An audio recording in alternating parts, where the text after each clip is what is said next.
बिस्मिल्लाहिर्रहमानिर्रहीम। अस्सलाम वालेकुम नाज़रीन, आप यूट्यूब चैनल देख रहे हैं, मैं इमरान खान। कल DGISPR साहब कह रहे थे वो झूठ है कि पाकिस्तान की फौज का सियासत में कोई किरदार नहीं है।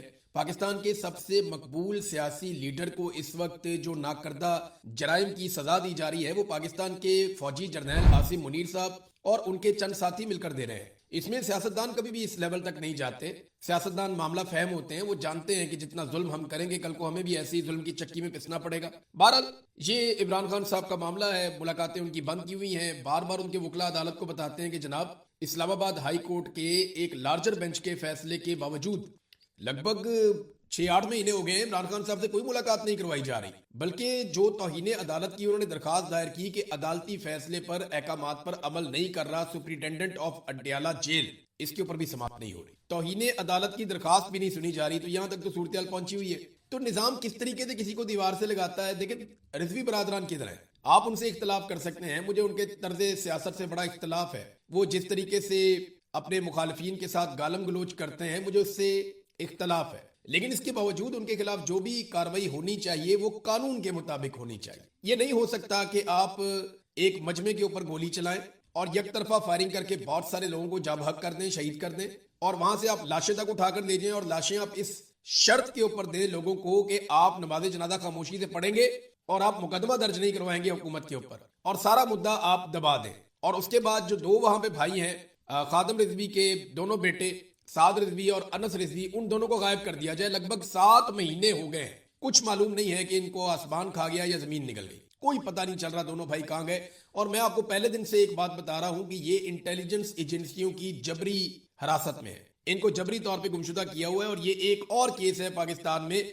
जबरी गुमशुदगियों के हवाले से। DGISPR ने जो स्टेटमेंट दिए एक दिन पहले, उन स्टेटमेंट्स की दुर्गत बन गई। पाकिस्तान तहरीक इंसाफ ने एक एक फैक्ट निकाल निकाल के जो है वो सामने रखा कि जनाब DG साहब आप तो झूठ बोल रहे हैं, सियासत में तो आपका बेहतरीन किरदार है। देखिए सियासत में किरदार है तो पाकिस्तान यहां तक पहुंचा है ना।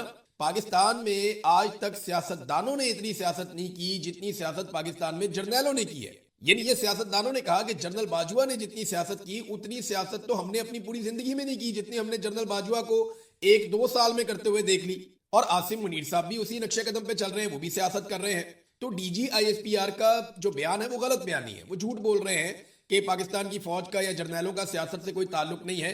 उनका सियासत से गहरा ताल्लुक है। और पाकिस्तान में जितनी भी सियासत हो रही है उसमें मरकजी किरदार पाकिस्तान की मिलिट्री एस्टेब्लिशमेंट है। देखिए ना, 4 मरतबा जो मार्शल लॉ लगाया, ये कारपोरेशन वालों ने तो नहीं लगाया पाकिस्तान में, या महकमे डाक वालों ने तो नहीं लगाया, या कोई ट्रैफिक वार्डन आ गए थे उन्होंने आगे मार्शल लॉ लगा दिया। पाकिस्तान में मिलिट्री जर्नैलों ने लगाया ना 4 मरतबा मार्शल लॉ, हुकूमतें गिराई बनाई सारा कुछ किया, ये मिलिट्री जर्नैलों ने किया, कोई महकमा तालीम ने तो नहीं किया था, या स्कूल के हेडमास्टरों ने मिलकर तो मार्शल लॉ पाकिस्तान में नहीं लगा दिया था। ये मार्शल लॉ पाकिस्तान में पाकिस्तान की फौज ने लगाया था और पाकिस्तान के जर्नैलों ने ये जो किया पाकिस्तान के साथ उन्होंने ही किया। तो लोग अब एतबार करते नहीं है और उसकी वजूहात भी है। देखिए जिस तरह के लोगों को ये चुनकर लाए हैं वो अपनी अयाशी में लगे हुए। एक बड़ी जबरदस्त बात की तैमूर झगड़ा साहब ने, उन्होंने बताया कि इंडिया IMF के प्रोग्राम में भी नहीं है। इंडिया के पास जो है वो पैसे भी पाकिस्तान से ज्यादा हैं। इंडिया एक तगड़ा मुल्क है, बड़ा मुल्क है, उनके पास वसाइल भी ज्यादा हैं, उनके सूबे बहुत अमीर हैं। लेकिन उनके अमीर तरीन सूबों में से भी किसी सूबे के गवर्नर ने, वजीर आला ने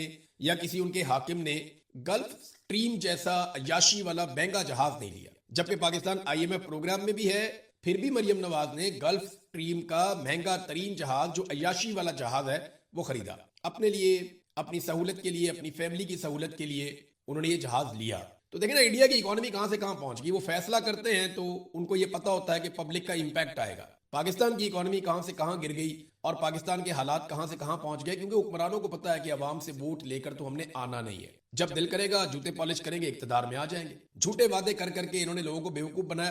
300 यूनिट तक इन्होंने पाकिस्तानियों को बिजली मुफ्त देनी थी। ये वादे मैंने आपको निकाल कर सुनाए हैं, एक मरतबा नहीं कई मरतबा निकाल कर सुनाए हैं कि 300 यूनिट तक बिजली मुफ्त फराहम करनी थी पाकिस्तानियों को। PMLN ने, पीपल्स पार्टी ने और इस्तेकाम पार्टी, इन्होंने वादे किए हुए थे कौम के साथ कि 300 यूनिट तक जो बिजली इस्तेमाल करेगा उसको बिल ही नहीं आया करेगा। फारिग اب جو 300 यूनिट तक की बिजली है उसको इतना महंगा कर दिया कि 5-5, 6-6 गुना लोगों को बिल आ रहे हैं। बल्कि जो थोड़ी बहुत सब्सिडी बीच में रह गई थी IMF के ऑर्डर के ऊपर, वो सब्सिडी भी अब ये खत्म कर रहे हैं। ये इन्होंने पाकिस्तानियों के साथ किया कि जो बिजली मुफ्त देनी थी उसके ऊपर इजाफी ना सिर्फ टैक्सेस लगा दिए, बल्कि उसके ऊपर जो थोड़ी बहुत बचत थी, जो थोड़ी बहुत सब्सिडी थी, वो भी खत्म कर दी गई है। नाज़रीन, पाक फौज और अवाम के बीच में जो एक खलीज पैदा हुई, ये जर्नैलों की सियासत की वजह से हुई। ऐसा नहीं है कि पाकिस्तानी लोग किसी सियासतदान की वजह से या किसी स्टेटमेंट की वजह से या किसी एक शख्स के नजरिए की वजह से पाकिस्तान की फौज से दूर हो गए, या एक जो खलीज पैदा हुई वो इस वजह से हुई। नहीं, ये नहीं है।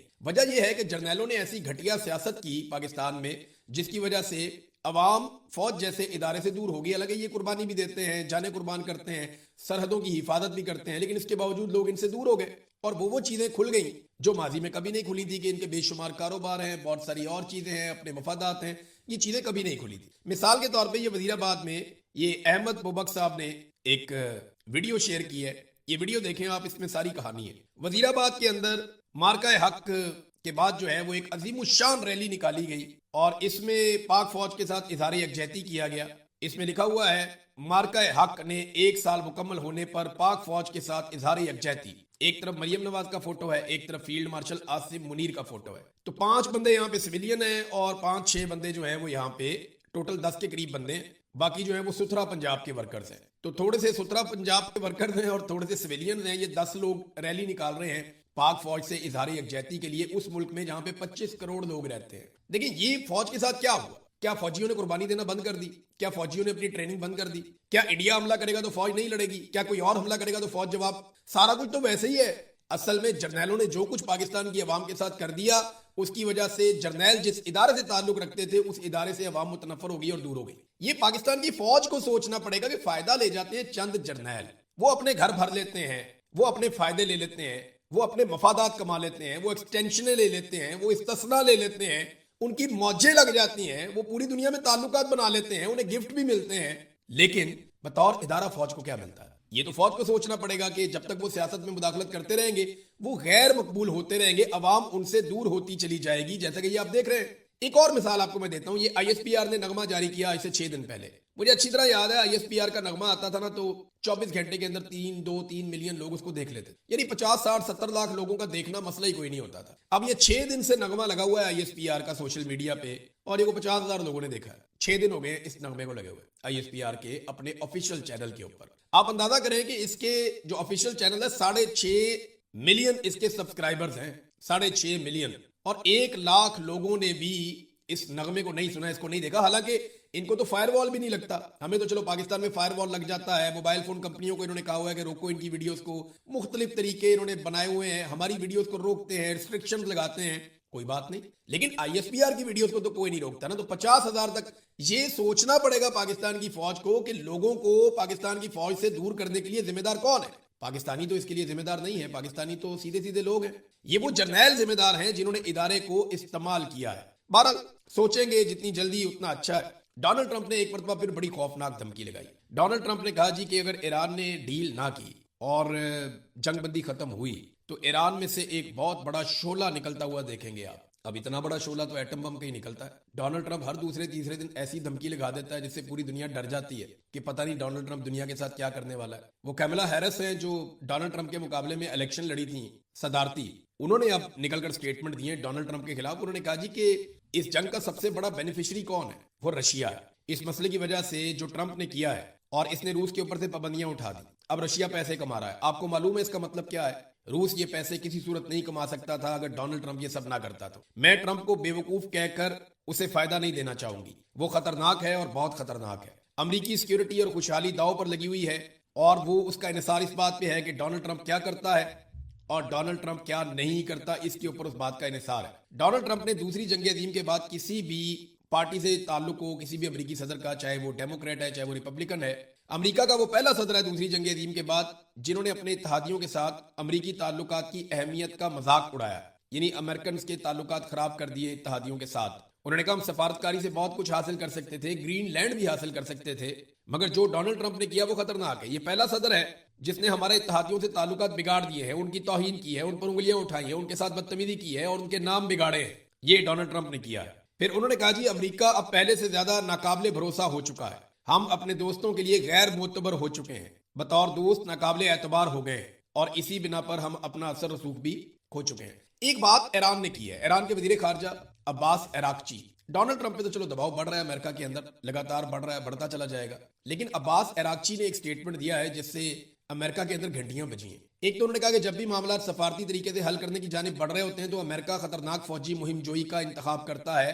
اب یہ امریکہ استعمال ہو رہا ہے یا جان بوجھ کر رہا ہے، یہ جو بھی ہو رہا ہے اس کی وجہ سے امن خطرے میں پڑ جاتا ہے، اور ڈونلڈ ٹرمپ ایک ایسی دلدل میں پھنس جاتا ہے جس سے پھر وہ نکلنا اس کے لیے مشکل ہوتا ہے۔ انہوں نے ایک اور بات کہی، انہوں نے کہا جو بھی آپ کرتے ہیں ہر مرتبہ نتیجہ تو ایک ہی نکلتا ہے، تو فائدہ کیا آپ کو بار بار یہ تجربات کرنے کا؟ ایرانی قوم نہیں جھکے گی، وہ ہار نہیں مانے گی۔ یہ بات کالی باف بھی کہتے ہیں، ایرانی صدر بھی کہتے ہیں، سپریم لیڈر کی جانب سے جو بیان آتا ہے وہ بھی یہی ہے، اور اراغچی بھی یہی کہہ رہے ہیں کہ جناب ہم سرنڈر نہیں کریں گے، ہم جھکیں گے نہیں، ہم کوئی ایسی ڈیل قبول نہیں کریں گے جس سے ہماری قوم کی بے عزتی ہو۔ ایک اور بات انہوں نے کی کہ سی آئی اے نے جو دعویٰ کیا تھا، میں نے آپ کو پچھلے ویڈیو میں بتایا تھا کہ سی آئی اے نے دعویٰ کیا اور خفیہ رپورٹ ان کی سامنے آئی، ان کی خفیہ رپورٹ کے اندر سے یہ دعویٰ آیا کہ ایران کے پاس اب بھی ان کے 70% میزائل باقی ہیں، اور 75% میزائل لانچ کرنے والی جو موبائل وہیکلز ہیں وہ بھی ان کے پاس صحیح سلامت موجود ہیں، یعنی ایران ابھی کافی کیپیسٹی رکھتا ہے جنگ لڑنے کی، یہ سی آئی اے نے بتایا۔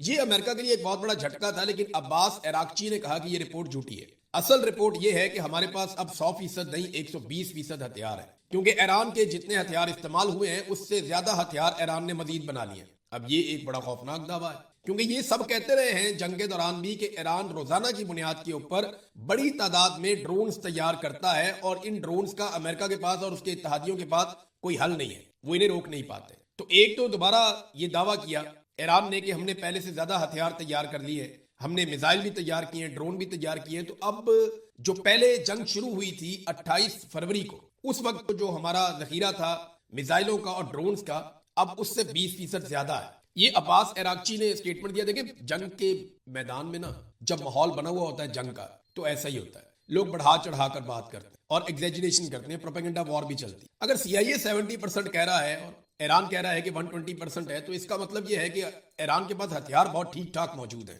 اور یہی وجہ ہے کہ امریکہ اور اس کے اتحادی اس وقت تک کوئی لڑائی میں نہیں جانا چاہتے جب تک کہ ساری دنیا امریکہ کے ساتھ نہیں مل جاتی، اور فی الحال دنیا امریکہ کے ساتھ ملتی ہوئی دکھائی نہیں دے رہی، یہ بھی ہمیں نظر آ رہا ہے۔ ناظرین اس ویلاگ میں ایک چیز میں آپ کو بتاؤں، جو کچھ گزشتہ رات ہوا نا آبنہ ہرمز اور اس کے آس پاس، اس کی وجہ سے نا کچھ چیزیں بڑی کلیئر ہو گئی۔ نمبر ایک، اس کا ایران کو فائدہ ہوا۔ فائدہ یہ ہوا کہ دنیا بھر کی جو شپنگ کمپنیاں ہیں انہیں اس بات کا آئیڈیا ہو گیا کہ ایران کا ارادہ کیا ہے اور اس کی صلاحیت کیا ہے، لہذا اب وہ امریکہ کے اوپر اعتبار کر کے کسی قسم کا ایڈونچر نہیں کریں گی۔ امریکی بحریہ کی موجودگی اس خطے میں بے فائدہ ہے، یہ بات بھی کلیئر ہو گئی کہ وہ کسی بھی بحری جہاز کو اسکاٹ کر کے وہاں سے نہیں نکال پائیں گے، اور اگر وہ جہازوں کو نکالیں گے بھی تو یہ مستقل طور پہ وہ نہیں کر پائیں گے، ہر جہاز کو تحفظ دینا امریکہ کے بس میں نہیں ہوگا، اور کوئی بھی جہاز فائرنگ کے ان حالات میں اس خطے سے باہر نہیں نکل سکتا۔ اور ایک ایرانی جو جیمرز کی ایک صلاحیت ہے وہ بھی کل رات کو پتہ چلی کہ ان کے جیمرز کتنے تگڑے ہیں اور کیسا سسٹم انہوں نے انسٹال کیا ہے آبنہ ہرمز اور اس کی سراؤنڈنگ میں۔ تو امریکہ کو آئیڈیا ہو گیا، دنیا کو آئیڈیا ہو گیا، اور ایران کو فائدہ ہو گیا۔ ایران نے ایک ٹینکر پکڑ بھی لیا ہے، اور اس ٹینکر کا جو نام ہے، یہ دو نام اس کے سامنے آئے، تو جنلی اس کا نیا نام ہے، پرانا نام اس کا اوشین کوئی ہے۔ یہ بارباڈوس کے جھنڈے کے ساتھ یہ ٹینکر تھا، اس ٹینکر کو پکڑ لیا ایران نے، اور اس کے اوپر یہ الزام لگایا کہ ایران نے اپنے بنائے ہوئے نئے ضابطوں کی خلاف ورزی پر اسے قبضے میں لیا ہے، اور یہ اس وقت خلاف ورزی کر رہا تھا جب ایران نے کہا تھا کہ اس ایریا کو چھوڑ کے لنگر اٹھا کے جہاز پیچھے چلے جائیں۔